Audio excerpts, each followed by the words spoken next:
Welcome in on a Tuesday morning. Donuts with sprinkles as we roll through the month of May. You had May, what is it? Whoa, what was the Justin Timberlake? I've already forgotten the Justin Timberlake. It's going to be May the 1st. You've had my birthday on May the 3rd. Happy 44th to me. 44 is an irrelevant number, by the way. I don't know what I really get out of that. 45 won't really matter next year. It's 46 that I'm scared of, I'll be honest, because at 46, it means that I'm closer to 50 than I am to 40. I don't know why. At 36, that really bothered me. 40 didn't. 44 is irrelevant, whatever. 45 is going to be irrelevant or whatever. 46 is going to be the one that I'm going to need some real condolences and some hugs and a little love there because I will be closer to 50 than I am 46. Sorry, excuse me, than I am to 40. So anyway, and then you've got May the 4th be with you. That is today or yesterday. Excuse me. Today is Cinco de Mayo. So you got May the 5th. So boy, a lot happening in these first 5 days of the month of May. So yesterday, May the 4th be with you.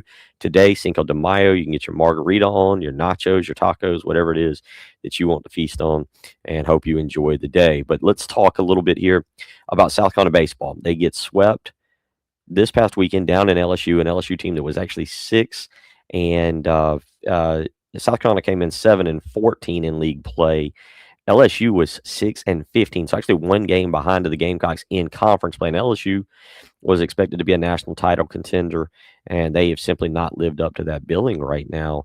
But this past weekend, you get kind of an ugly series. The Gamecocks get swept, including a very ugly Sunday game that I think, for all intent and purposes, shuts down the season. Not that I thought South Carolina was going to win a bunch of games and get into the NCAA tournament or make any type of kind of crazy run, but I think it was worth watching them and kind of flipping it on a Tuesday night in the midweek games. They don't have one this week, exam week down at the college at the university, and then they'll back in action this coming weekend at home against Alabama before a midweek game against Winthrop, and then a last weekend series up in Nashville against Vanderbilt. So you got 7 games left, not counting the one game, maybe 2, in Hoover at the SEC tournament. And look, you now lost you've lost 5 straight. The third game to Kentucky, you lost that game to Citadel that was real ugly last Tuesday night, a week ago today, and then you get swept this past weekend. And again, I think whatever interest we might have had remaining is out the window now. So it's unfortunate, but it's the way it kind of goes.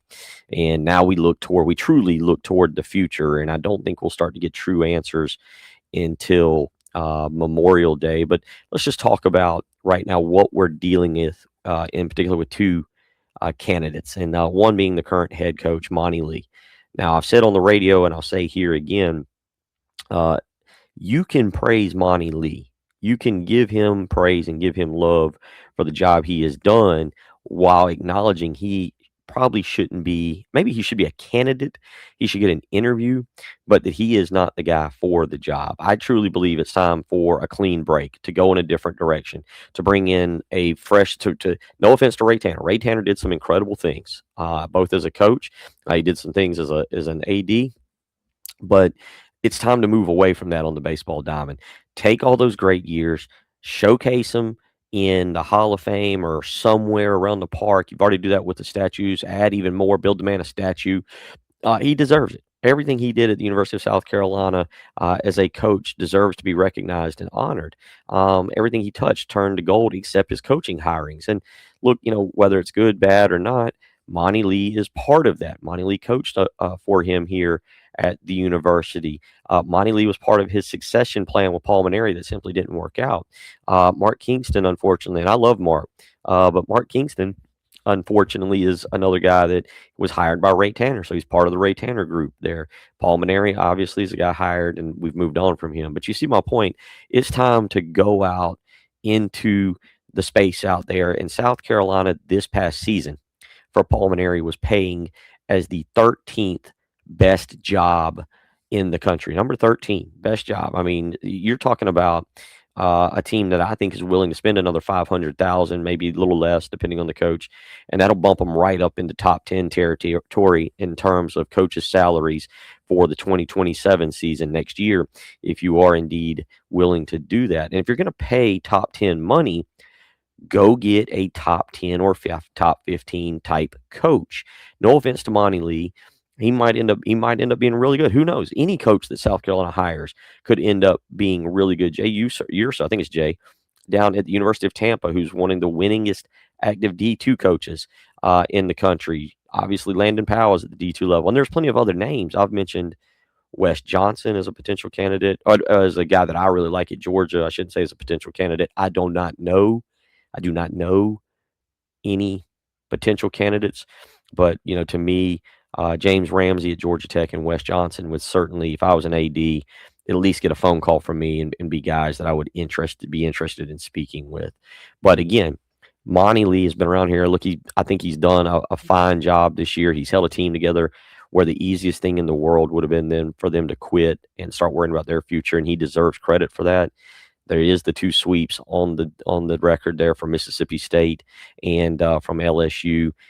He doesn't get credit for the Arkansas one because Paul Maneri coached the first game, but that doesn't mean he's a candidate. And I think Monte Lee can go somewhere to another mid-major program like the success he had at Charleston and do really, really well. And I think that's what he should do. I really think his ties to this program are a detriment, unfortunately, to him, to the program, to fans, because we evaluate each and every little thing that he does, and he's going to be under. I think any baseball coach is going to be under a strict evaluation and criticized and praised both very harshly and very positively when they do good things and when they do bad things. And I think with Monte Lee, there's extra there that'll drive people to maybe be a little bit more negative toward him if things don't go the way that you would want. I kind of don't want to see that for him. Whereas a new coach probably gets a honeymoon year, maybe gets a little bit of year two if they're playing better, and then by year three, I think people will have the big expectations of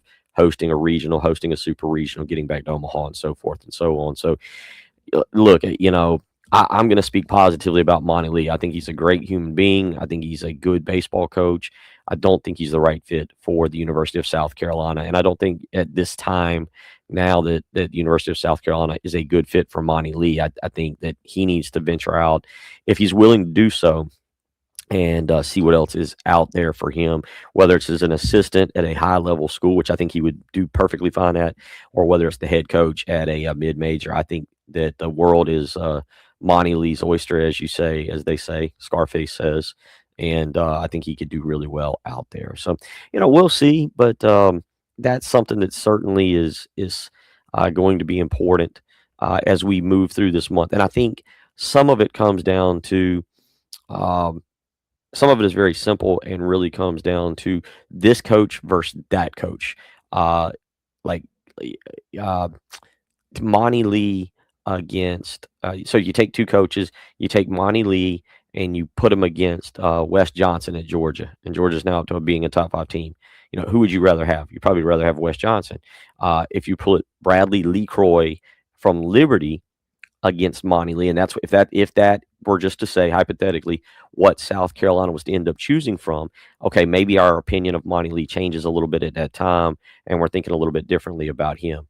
But you see my point. We'll get to know a little bit more in the coming weeks as to whom could be on the potential candidate list. I do hope some things leak out and that we get a little more information as to who Jeremiah Donati is trying to talk to or is trying to convince. And we got some great baseball beat writers out there, John Whittle with Gamecocks 247 and Jack Beltry with Gamecock Central, the On Three group. So you've got some great guys who I think are going to do a fantastic job. And of course, I've worked with John Whittle before, so I have no doubt that he will be able to go out there and land and get some information and keep us all updated. Certainly on the radio show, we will want to have him on and get whatever information is available from him. I know he's going to be very in very high demand as well. So we'll see. But certainly that is something. But I don't think that Monte Lee is the guy. I think that I'm very thankful for what he has done. Very thankful for him holding this program together, but I think it's time to go in a different direction. So that's my Monte Lee spiel from today. Again, I hope that just clears my opinion of him, and you can go from there. Thank you for the viewing. Now, obviously, we've got the new podcast page up. It is going to be a call called Across the Bar. You'll be able to subscribe on Spotify and Apple. And we ask that you tell everybody that. I don't know who we is. It's me. I ask that you tell everybody, pass the information along. Obviously, you can always go as well to my Twitter account at will.gunner, Gunter, and of course the YouTube channel down there below at Will Gunner WG Show. So you can go and check us out there as well. And again, now you can visit us on Spotify. Why do I keep saying us? Like there's multiple people here. There might be in the coming days having other people join me for a podcast. This is going to be a little bit more of a wide ranging, longer episodes than what I can put on the radio, where it's limited to about 10 to 12 minutes, so forth and so on. So this will be a little bit type of different way of getting out into the public and doing some stuff. So I hope you enjoy it. Do want to leave you with a little bit of the morning daily devotional, things that I like to do. And this is actually from back on Sunday. This is May the 3rd, from We to Me. And it says, carry each other's burdens, and in this way you will fulfill the law of Christ. That is from Galatians 6:2. God's men put others' needs before their own in virtually all cases. And it says, except for maybe that of secure your own oxygen mask before assisting others. Look, go out and care about people. Go out and be there for people. If you're dragging, this is a little bit more from the devotional. If you're dragging around a lot of rocks in a bag from your past, it's really hard to move on from me to we. We know in our minds that we have baggage that keeps us stuck, trauma and wounds that cause us to medicate the pain rather than heal it. And look, I'm one of those people. I can really speak to that in terms of at times, and there's a lot of things for me, whether it was the unfortunate passing of my mother when I was 9 and she passed away of leukemia, whether it's relationships gone wrong, whether it was, my ex-wife or whomever, just things that didn't work out in life. And I can't go around blaming others for it. I have to be introspective and figure out where my faults were. But also then, again, help other people that are out there. I can't focus entirely on me. I can't be selfish. I need to be there for y'all at times, be there for my kids, worry about their issues. And I think that makes us better, much better people as we go through and everything. And so I encourage you today, as you go out there, worry about yourself now. I'm not trying to leave yourself out of this, but be there for others. You never know what somebody's going through, what they're dealing with. And I think it's always good to try and be there for other people. You see people at the office or out and about, and maybe they look down or something. Maybe they need a hug. Maybe they just need a nice compliment. Be there for others. Make it a we and not a me thing. So just a little daily devotional there. The good Lord has been there for me and has really kind of carried me through this year. And so again, God's men put others' needs before their own in virtually all cases. And again, the little joke there coming that except for maybe secure your own oxygen mask, like on a plane, before assisting others. So kind of cute there on the little bit of daily devotional. So hope that makes sense. If you got anything you want to hit me back with, go to the Twitter account at Will, WIL Gunter, GUNTER. And you can tweet at me there, obviously. And again, pass the word across the bar, just like that's where we have most of our conversations, right? Across the bar. You talk to your friends when you're at a bar across the bar. You talk to the bartender across the bar. Everything happens across the bar. We're going to build this I'm going to build this between donuts with sprinkles, between that with some football thoughts throughout time interviews. We got a great interview also with Brian Edwards talking about opening lines of the college football season. So please check it all out and pass the word. And then, of course, make sure you tune in today, 12 to 3, and catch us. JC Sherbert will be joining during that time. Hope you have a great Tuesday. God bless you. God bless all of you for being there for me. As I've dealt with things. By the way, big doctor's appointment on Wednesday of this week, and then a big one I'll follow up next Thursday. So I'll have more information on me. But have a great day. Take care of yourself. Be there for your loved ones. Hug somebody or call somebody you hadn't talked to in a long time today, and let them know that you're thinking of them and you care for them. Have a great Tuesday. Happy Cinco de Mayo. Don't get too crazy with the margaritas today.